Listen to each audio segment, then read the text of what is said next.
Em nosso estudo bíblico de hoje, vamos estar iniciando com o livro do profeta Isaías, no capítulo 64, e o tema desses nossos estudos, deste momento, são Cristo, o modelo do escolhido de Deus. Cristo é aquele que é apresentado para nós como sendo o grande exemplo. Ele é o caminho, a verdade e a vida.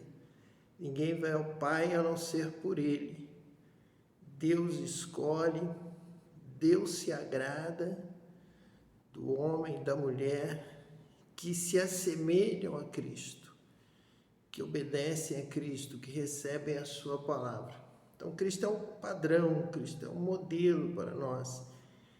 E o próprio Jesus Cristo nos disse que nós buscamos nas Escrituras, os judeus buscam, os homens e as mulheres buscam na Escritura a palavra de vida eterna, buscam o caminho para a salvação, e são elas mesmas que testificam de Cristo.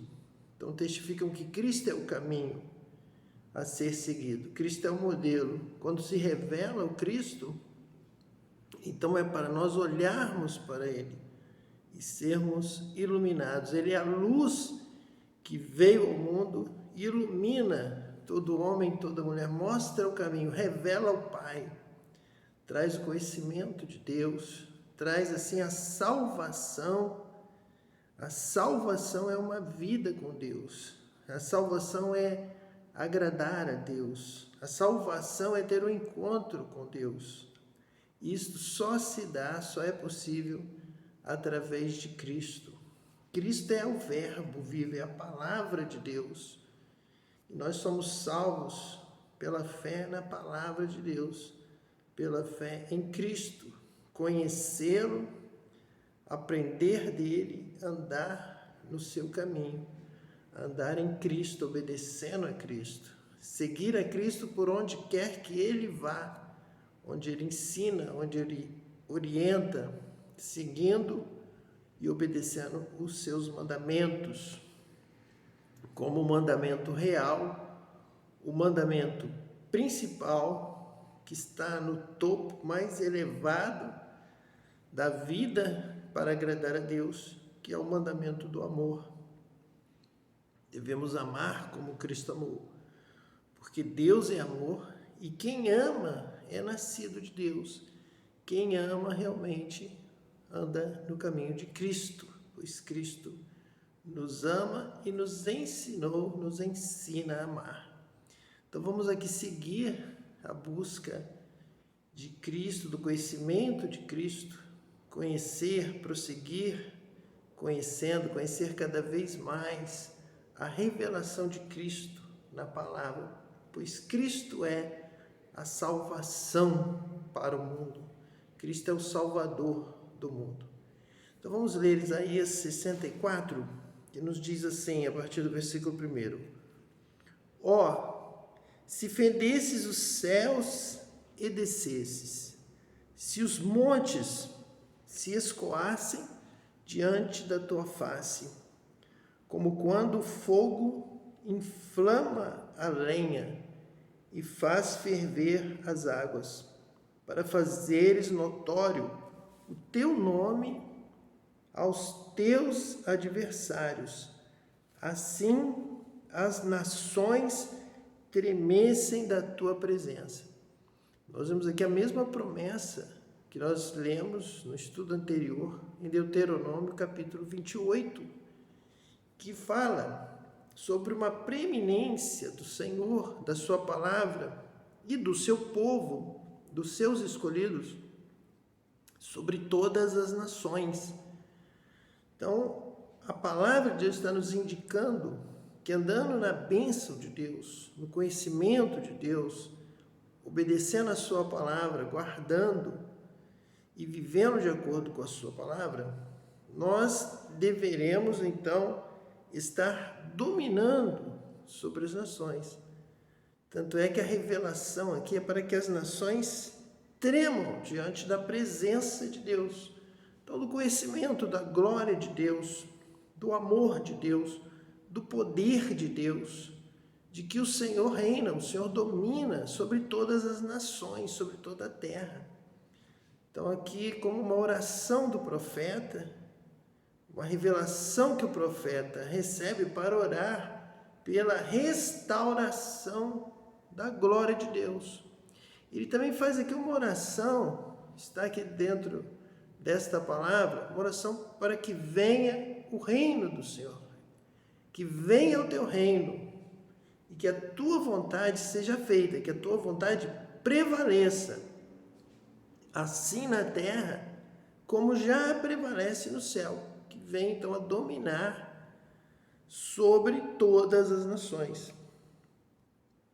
Versículo 3: quando fazias coisas terríveis que não esperávamos, descias e os montes se escoavam diante da tua face, porque desde a antiguidade não se ouviu, nem com ouvidos se percebeu, nem com os olhos se viu um Deus além de ti, que trabalhe para aquele que nele espera.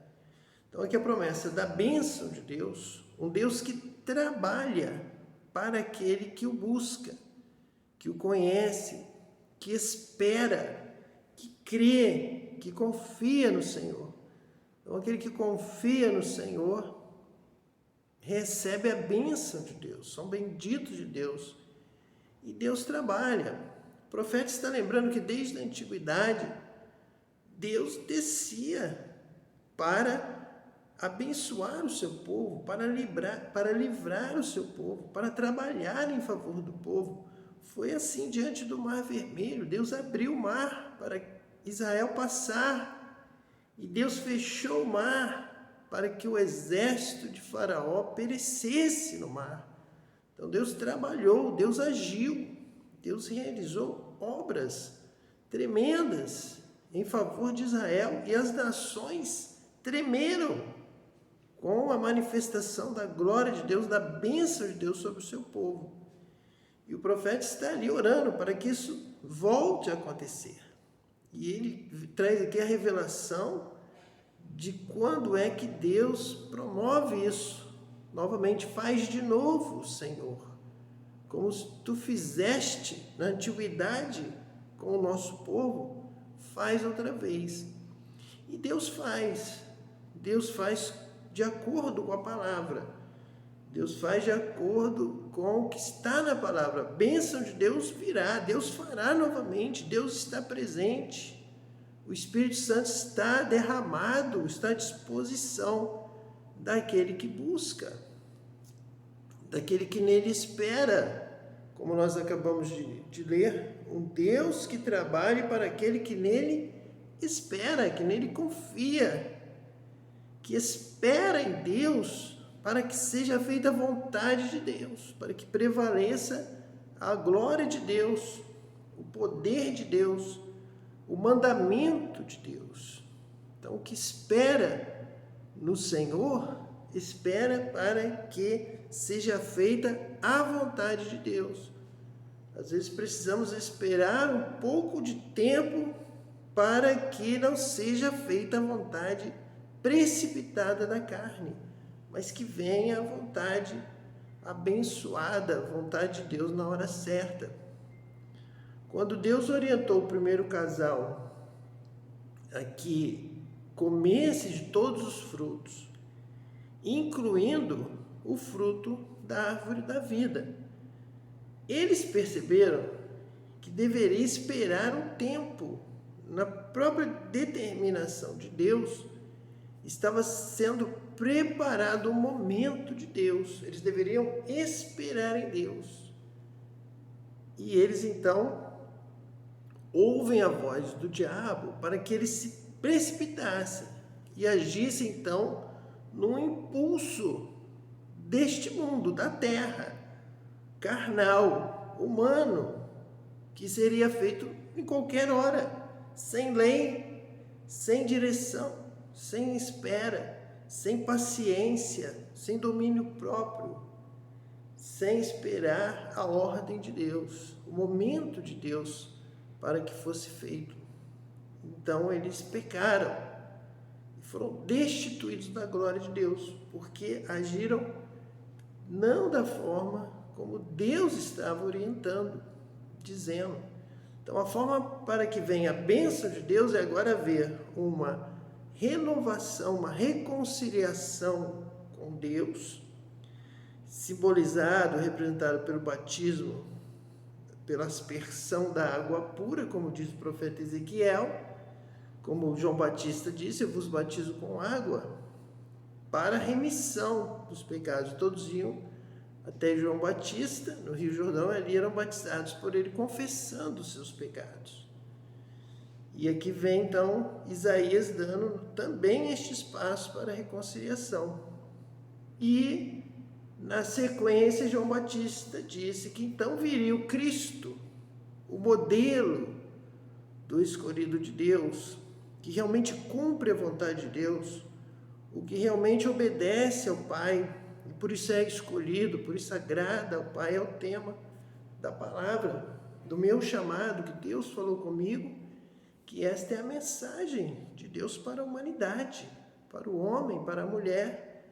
Para que toda a palavra de Deus faça sentido e seja compreendida de Gênesis a Apocalipse, nós temos que guardar estes fundamentos.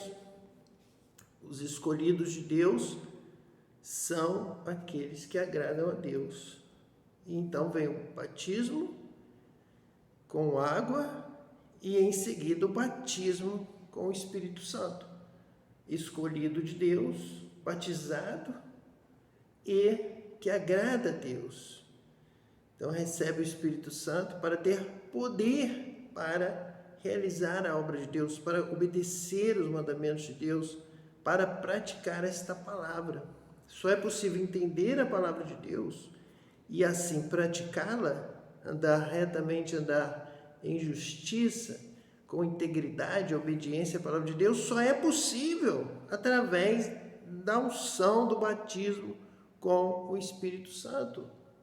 Só dessa forma nós teremos poder para obedecer, poder para viver de acordo com a vontade de Deus. É algo espiritual, é algo dos céus, é algo de Deus. Não é da carne, não é da sabedoria humana, mas é através do Espírito Santo, é através dos dons espirituais, dos dons do Espírito Santo. Sabedoria, ciência, revelação, profecia, conhecimento, são os dons riquíssimos do Espírito Santo que nos capacitam para ouvir a palavra, estudar a palavra, ter discernimento da palavra. O Espírito Santo é o nosso grande ensinador, que nos dá a revelação do sentido dessa palavra. E ele nos capacita para ensinar, para anunciar, para pregar a palavra. Por isso que Jesus diz: ficai em Jerusalém, até que do alto sejais revestidos de poder, e então sereis minhas testemunhas em toda a terra. Então só podemos discipular, só podemos evangelizar, pregar, nos tornar missionários através do batismo com o Espírito Santo. Então veja bem agora na continuidade de Isaías 64, esta revelação de Deus a respeito dessa vida que agrada a Deus. Nós vemos aqui então, a partir do versículo de número 5, que nos diz assim: saíste ao encontro daquele que se alegrava e praticava a justiça, daqueles que se lembram de ti nos teus caminhos. Eis que tiraste, porque pecamos. Neles a eternidade, para que sejamos salvos. Então, vamos ver aqui neste versículo a revelação do que agrada a Deus, daqueles que agradam a Deus, que são escolhidos e que atraem a bênção de Deus, atraem a presença de Deus. aos quais Deus escolhe. Deus escolhe para habitar naqueles que o amam, guardam a sua palavra, nos fiéis, que têm o coração voltado para Deus, aqueles que o adoram em espírito e em verdade, aqueles que desejam, buscam de todo o coração servir a Deus, obedecer a Deus, fazer a vontade de Deus. Estes são os escolhidos de Deus. Então o versículo está dizendo assim: saíste ao encontro daquele que se alegrava. Parando aqui, a alegria é um dom, é um símbolo, é uma marca da presença do Espírito Santo. É uma marca daquele que deseja obedecer a Deus, servir a Deus, se alegra nos seus caminhos, se alegra em Deus. Agrada-te do Senhor e Ele satisfará os desejos do teu coração. Então, se alegrar em Deus, louvar a Deus, eu louvarei para sempre, todos os dias da minha vida. Louvai ao Senhor porque Ele é bom. Então, a princípio, já de início, um homem que tem um coração segundo o coração de Deus, como foi Davi, se alegra em Deus, se alegra no amor de Deus, se alegra na criação de Deus, se alegra na bondade de Deus. Então, quando Davi compõe, inspirado pelo Espírito de Deus, tantos salmos, tantos cânticos, dizendo: bendizei ao Senhor, porque Ele é bom, porque a sua misericórdia dura para sempre, repetidamente, várias vezes, porque o seu coração era totalmente dele. O seu coração se alegrava em ouvir, contar as histórias dos grandes feitos, das maravilhas que o Senhor realizou em favor do seu povo. Então, o primeiro passo para ser escolhido por Deus é amar a Deus, é se alegrar no Senhor, é louvar a Deus em todo o tempo, é bendizer a Deus, é ter a Deus como a grande porção da nossa vida. Ele é o autor, Ele é o criador da nossa vida, Ele cuida de nós, Ele nos sustenta, Ele é a vida eterna, Ele é tudo para mim, Ele é o meu tesouro nesta terra. Então, chegar a este ponto, ter o coração totalmente entregue a Ele, a grande riqueza, o grande galardão, a grande herança, a vida está em Deus. Então, chegar a este nível de profundidade de amor a Deus é um primeiro passo para atrair a presença de Deus, para ser escolhido por Deus. Porque os olhos de Deus estarão atentos a este coração, que é totalmente dele, para servi-lo, para falar da sua grandeza, da sua glória, para cantar, para se alegrar no Senhor. Isso é a alegria de Deus, aquele que se alegra nele, aquele que vive para ele, aquele que o busca de manhã, que o busca pela madrugada, que busca no momento mais rico do dia, que o busca na sua mocidade. Que nós devemos lembrar do nosso Criador no melhor momento da nossa vida, quando temos força, quando podemos dedicar a Ele o nosso melhor. Isso agrada a Deus, isso glorifica a Deus, isso toca o coração de Deus. E os olhos de Deus estarão voltados para você, porque Deus já está procurando, à procura desses que o agradam, que o amam, que o servem, que o buscam com força, com desejo real de conhecer a Deus, de aprender com Deus, e adoram a Deus, e louvam a Deus pelo que Ele é. Reconhecem, Deus é amor, Deus é tudo. Deus é mais, Deus é Senhor, Deus é Pai, Deus é Criador, Deus é vida, Deus é tudo. Então, esses que se agradam do Senhor, agradam de Deus, se agradam, o conhecem, e quanto mais o conhecem, mais o amam, mais o glorificam. Estes agradam a Deus. Fiquei sabendo algo de Deus, eu me alegrarei no Senhor, em ti me alegrarei. Esse agrada a Deus. Esse é o escolhido de Deus. Na sequência, diz que saíste ao encontro daquele que se alegrava e praticava justiça. Vejam bem a importância de estudarmos a palavra de Deus com integridade.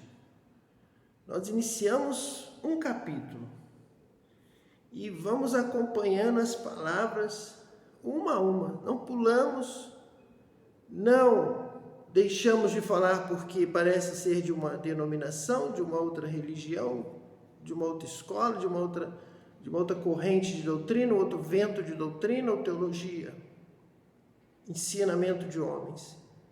Mas vamos realmente, na unção do Espírito Santo, derrubando muralhas, barreiras, impedimentos, e a palavra de Deus vai se revelando para nós como ela realmente é, como realmente está aqui escrito, como foi realmente escrito pelo dedo de Deus, pelo Espírito Santo. E ele fala da alegria, e nós constatamos isso porque temos o Espírito Santo, somos batizados com o Espírito Santo e já vivemos esta palavra inteira. Já vivemos a experiência dos profetas, já vivemos a experiência da Bíblia, dos homens de Deus, das mulheres de Deus, já temos experimentado e sabemos que é isso mesmo. Já vivemos, o Espírito Santo já nos mostrou, o Espírito Santo já nos deu essa experiência. Alegrar-me-ei no Senhor, e nos alegramos no Senhor, e isso glorifica a Deus e sagrada a Deus, ao Espírito Santo. O Espírito Santo nos traz essa alegria, a alegria do Senhor é a nossa força, e experimentamos isso. E agora, e praticava justiça. Nós sabemos disso. É exatamente assim, é como está na palavra. O justo viverá da fé. O povo de Deus tem que praticar a justiça. A nossa justiça precisa exceder em muita dos escribas e fariseus. Nós precisamos andar na verdade. Nós precisamos falar a verdade uns com os outros. Nós precisamos nos apartar do mal. Nós precisamos andar em integridade. Nós precisamos obedecer a palavra de Deus, praticar a palavra de Deus, como Noé fez e foi escolhido, como Davi fazia, tinha o coração pronto para obedecer a Deus e foi escolhido, como Abraão, que ouviu a palavra de Deus, Deus lhe ordenou e Abraão obedeceu pela fé. A fé é a obediência à palavra de Deus. Quem crê, obedece. Quem crê, pratica a palavra. Nós temos que praticar. Então aqui está dizendo que saíste ao encontro daquele que se alegrava e praticava a justiça. Nós devemos nos esforçar para realizar a obra de Deus. Nosso trabalho não é vão no Senhor, para praticar a justiça. Obedecer a Deus é praticar a justiça. Buscar o reino de Deus, que o reino de Deus venha sobre a terra, que seja feita a vontade de Deus, assim na terra como no céu, é trazendo a justiça do céu para a terra, a verdade, a vida, a prática da justiça. É o que está aqui em Isaías 64, versículo 5. É dessa forma que a presença de Deus vem sobre o povo. Veio sobre Israel, veio sobre as nações que receberam a palavra de Deus. Como nós, no momento em que nós praticamos, em que nós obedecemos à vontade de Deus, que nós nos consertamos, que nós oramos, que nós buscamos a Deus de todo o coração, que nós temos a intenção de amar ao próximo, amamos, ajudamos, livramos alguém da morte, isso agrada a Deus. E nessa hora Deus sai ao encontro do seu povo, que se alegra nele, onde há louvor, glorificação, busca da glória de Deus, busca de que o nome de Deus seja honrado, que a palavra de Deus, que as ordens de Deus sejam cumpridas. Aí é amor a Deus. E este lugar é abençoado por Deus. Daqueles que se lembram de ti nos teus caminhos. Daqueles que têm a mente e o coração firmados em Deus. Eu e minha casa serviremos ao Senhor, como disse Josué, e nós nos apegamos a Ele com amor. Nós realmente nos esforçamos, nos dedicamos para servir ao Senhor, pregando a palavra de Deus, testemunhando a respeito da vontade de Deus, da prática do que agrada a Deus, para a glória de Deus, para Deus, por amor a Ele. Este atrai a presença de Deus, a bênção de Deus, a resposta de Deus. Deus escolhe esta vida para habitar e para abençoar. Deus escolhe este lugar onde nós estamos para ser o lugar onde Ele ordena a bênção. Oh, quão bom e quão suave é que os irmãos vivam em união, porque ali o Senhor ordena a sua bênção. Então não é de qualquer maneira, tem que realmente viver em união, em amor. Onde há amor, tudo novo se fará, porque Deus está onde há amor.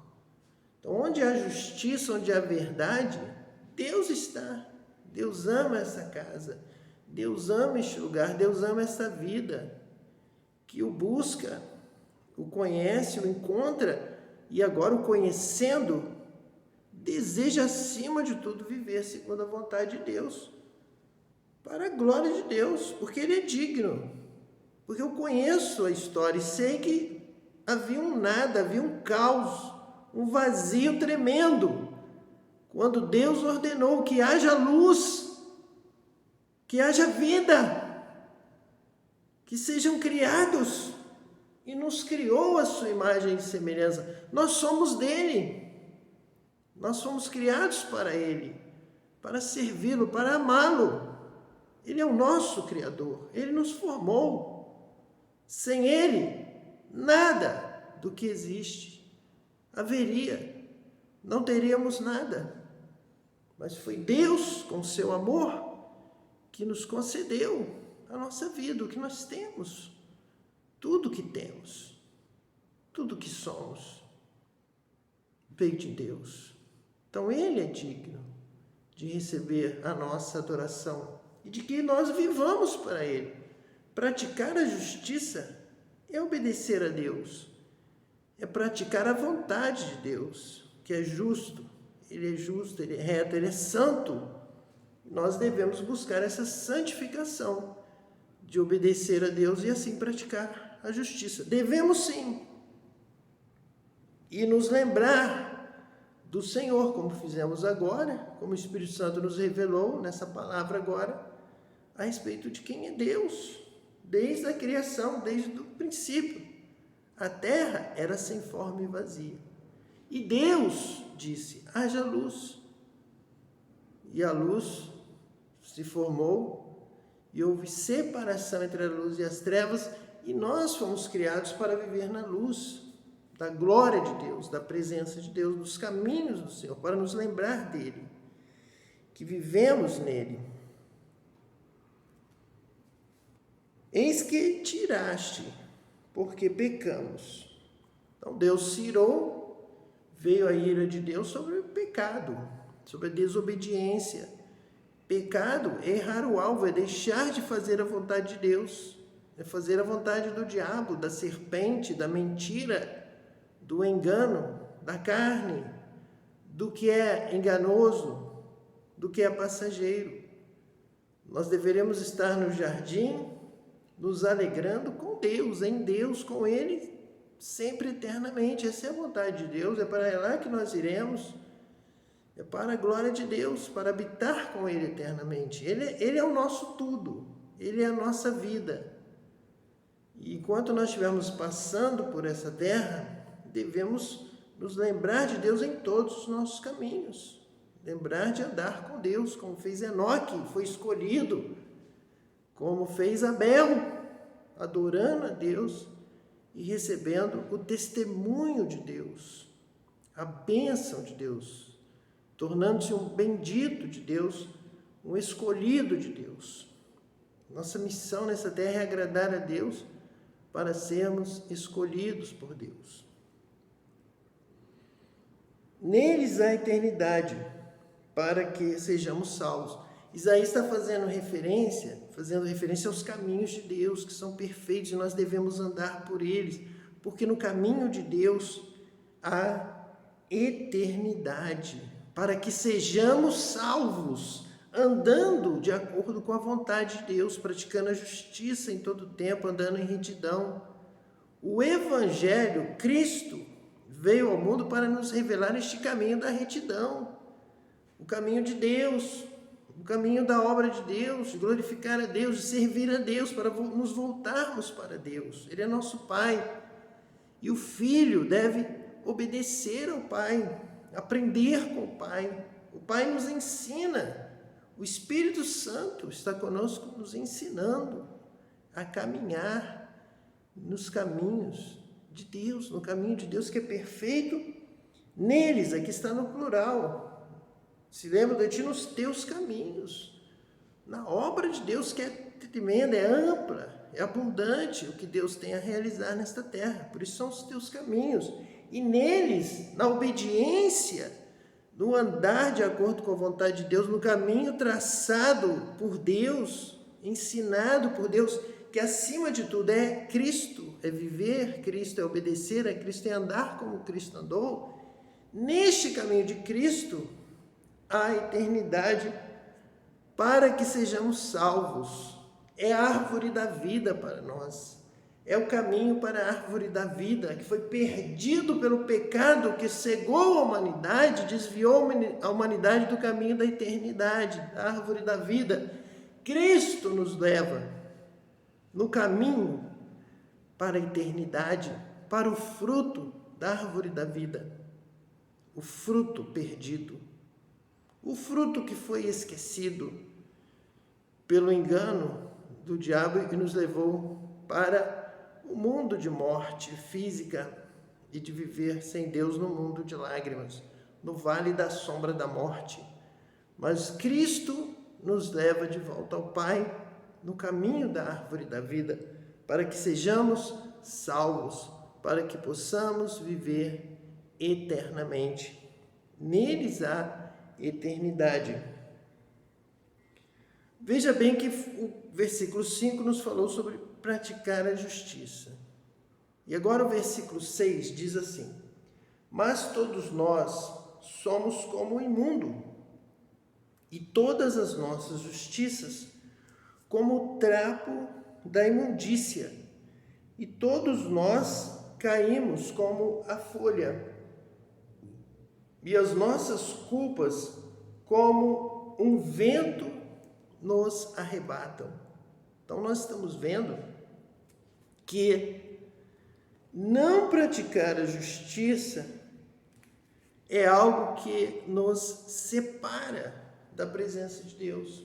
A palavra de Deus nos diz que são os nossos pecados, é o nosso pecado que causa separação entre nós e Deus. Então o versículo 6 está dizendo, da mesma forma que o 5, que Deus não se agrada daquele que pratica a injustiça. E o povo se afasta de Deus, o povo perde o contato com o Salvador, com o caminho da eternidade, com o caminho da árvore da vida, como no princípio. Ao obedecer à serpente, desobedece a Deus e vai pelo outro caminho da injustiça, do mal, do conhecimento do bem e do mal. Como que se o homem já tivesse um conhecimento neutro de amar a Deus, o conhecimento de Deus. Mas agora ele tem o conhecimento do bem e do mal, e a inclinação da carne vai levá-lo para o mal, vai lutar. Por isso ele é expulso do jardim do Éden, porque agora ele vai passar a vida lutando contra a justiça, contra uma luta da carne contra o espírito, a justiça lutando contra a injustiça. A injustiça tenta prevalecer em nossos membros na prática do pecado. Então nós somos maus, somos avarentos, somos egoístas. Não amamos o nosso próximo, deixamos que ele morra sem assistência, sem socorrê-lo, como o rico fez com Lázaro, como lá o sacerdote e o levita abandonaram caído para morrer aquele homem que no caminho para Jericó foi atacado pelos salteadores. E o sacerdote e o levita não amaram o seu próximo, praticaram a injustiça, o pecado de não amar. E com isso, eles estão provocando uma separação entre eles, entre suas famílias, entre a sua nação e Deus. Vem então novamente o caos do pecado.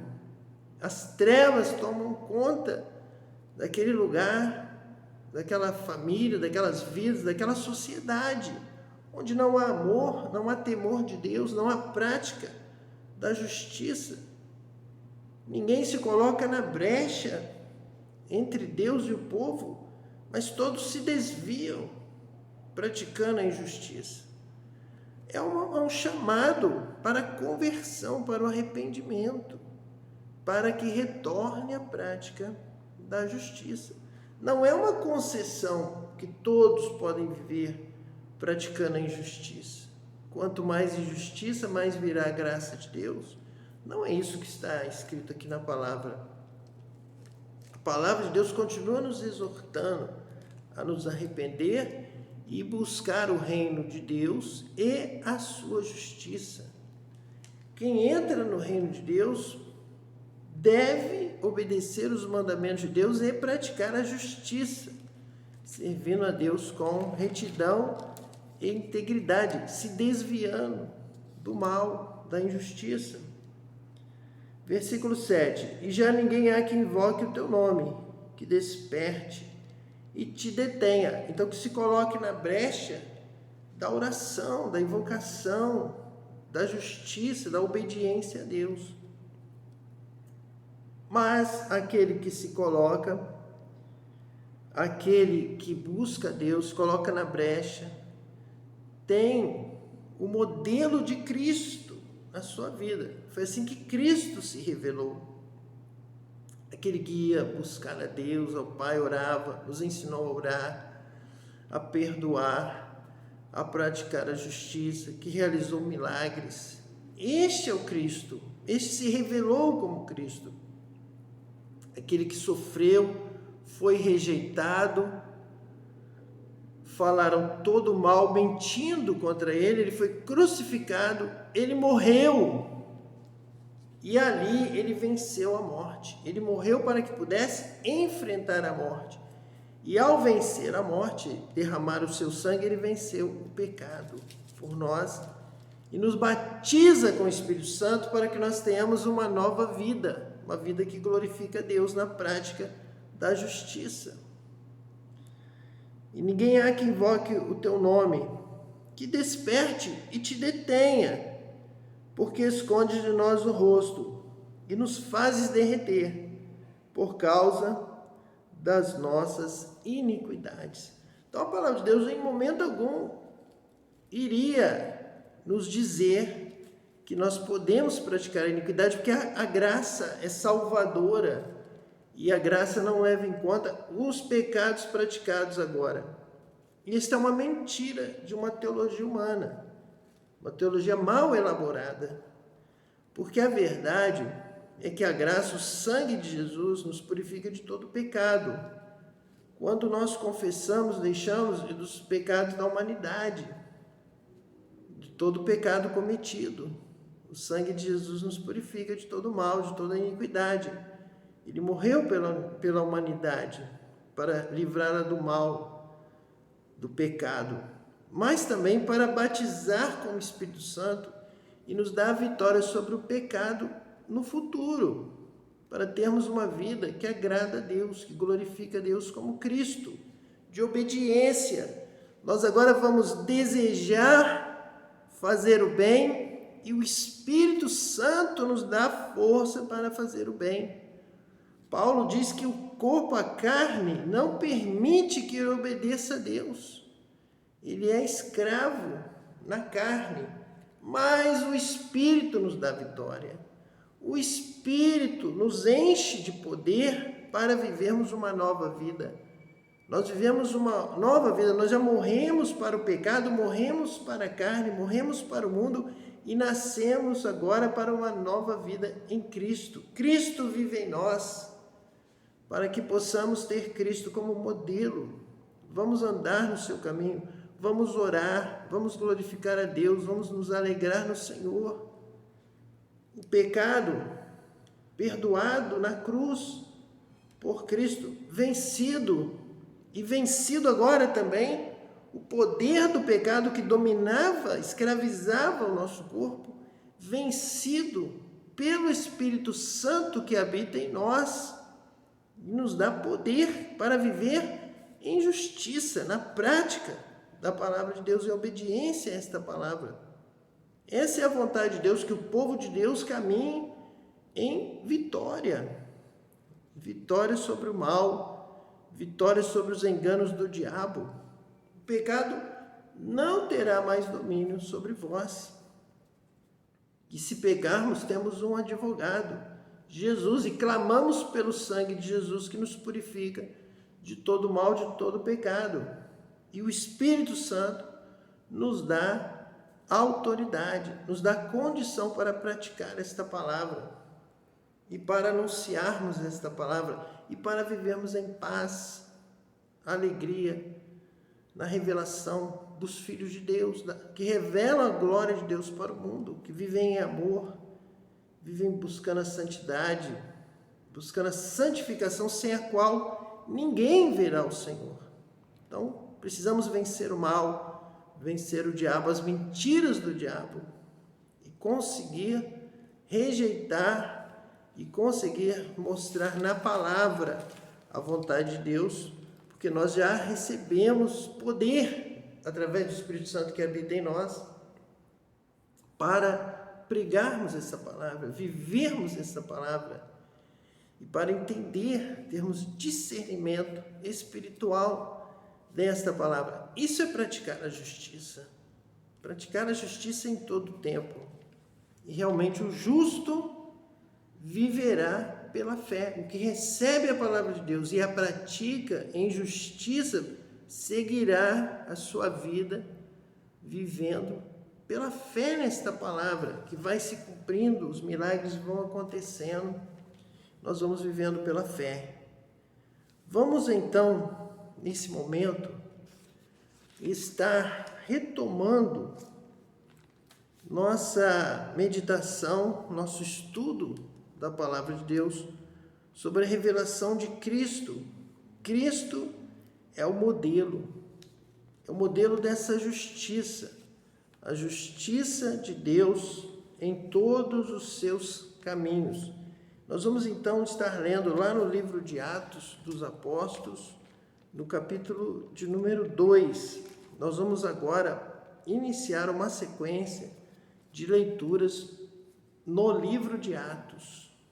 Nessa sequência, nós vamos estar verificando a apresentação de Cristo, que foi anunciado lá em Lucas 24, que nos fala sobre as Escrituras revelarem a Cristo. Moisés, os profetas, os salmos anunciaram a Cristo, avisaram, falaram, profetizaram sobre a vinda do Cristo. João Batista foi o precursor do Cristo. E agora, em Atos, há uma sequência de apresentação, da pregação de Cristo. Nós lemos aqui nos estudos anteriores que Apolo mostrava aos judeus que Jesus era o Cristo.